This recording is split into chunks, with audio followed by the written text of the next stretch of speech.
Le drame a eu lieu un peu avant 10 h. Dans ce collège-lycée, un élève poignarde une professeure d'espagnol en plein cours. L'enseignante, une cinquantaine d'années, va décéder de ses blessures quelques minutes plus tard. Inquiets, ses parents d'élèves cherchent à joindre leurs enfants encore à l'intérieur. Comme cette femme qui échange par message avec sa fille. C'était à 10 h ça.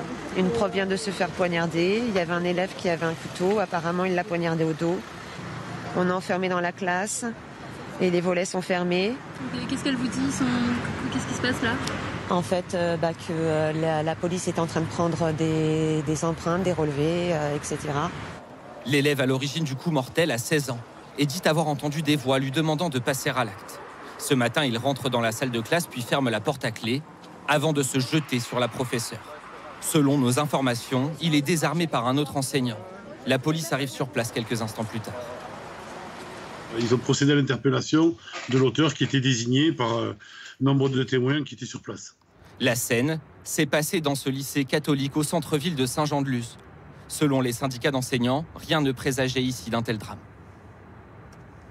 L'établissement n'est pas forcément identifié comme étant un établissement avec des difficultés. Maintenant, on a tous et toutes des difficultés dans nos classes à certains moments.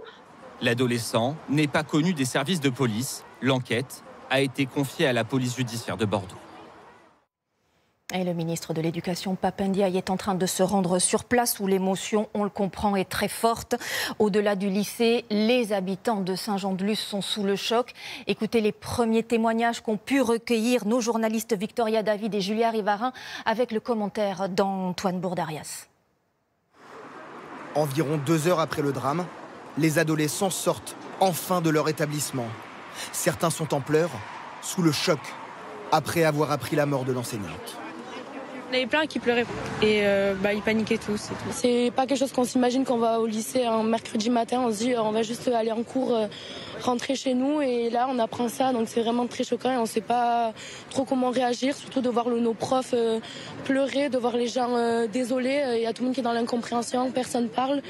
Donc oui, c'est pas facile à gérer. L'incompréhension et bien sûr l'inquiétude pour les grands-parents et les parents d'élèves venus en urgence devant le lycée récupérer leurs enfants. Ça fait un choc. On vit dans un monde de violence. On a de la violence partout, à la télé, les infos. Il ne devrait pas y avoir ce genre de choses, quoi. Le ministre de l'Éducation nationale a quitté le Conseil des ministres pour se rendre sur place. Une cellule psychologique sera ouverte dans l'établissement en soutien aux élèves.